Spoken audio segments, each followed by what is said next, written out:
यदि तुम्हारे घर के एक कमरे में आग लगी हो तो क्या तुम दूसरे कमरे में सो सकते हो? यदि तुम्हारे घर के एक कमरे में लाशें सड़ रही हों तो क्या तुम दूसरे कमरे में प्रार्थना कर सकते हो? यदि हाँ, तो मुझे तुमसे कुछ नहीं कहना है।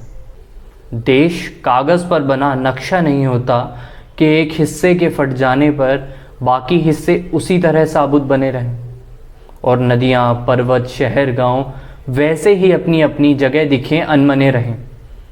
यदि तुम ये नहीं मानते तो मुझे तुम्हारे साथ नहीं रहना है। इस दुनिया में आदमी की जान से बड़ा कुछ भी नहीं है, ना ईश्वर, ना ज्ञान, ना चुनाव। कागज़ पर लिखी कोई भी इबारत फाड़ी जा सकती है और ज़मीन की 7 परतों के भीतर गाड़ी जा सकती है। जो विवेक खड़ा हो लाशों को टेके वो अंधा है। जो शासन चल रहा हो बंदूक की नली से हत्यारों का धंधा है। यदि तुम ये नहीं मानते तो मुझे अब एक क्षण भी तुम्हें नहीं सहना है। याद रखो, एक बच्चे की हत्या एक औरत की मौत, और एक आदमी का गोलियों से चिथड़ा तन किसी शासन का ही नहीं, संपूर्ण राष्ट्र का है पतन। ऐसा खून बहकर धरती में जज्ब नहीं होता, आकाश में फहराते झंडों को काला करता है।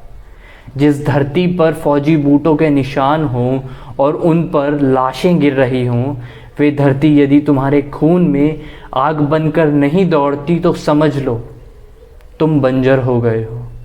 तुम्हें यहाँ सांस लेने तक का नहीं है अधिकार। तुम्हारे लिए नहीं रहा अब ये संसार।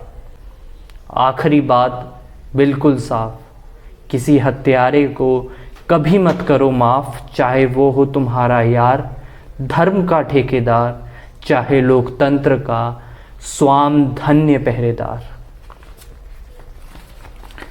ये कविता सन 1948 में सर्वेश्वर दयाल सक्सेना जी ने लिखी थी, और शायद उसके बाद से हमारा देश कभी बदला ही नहीं।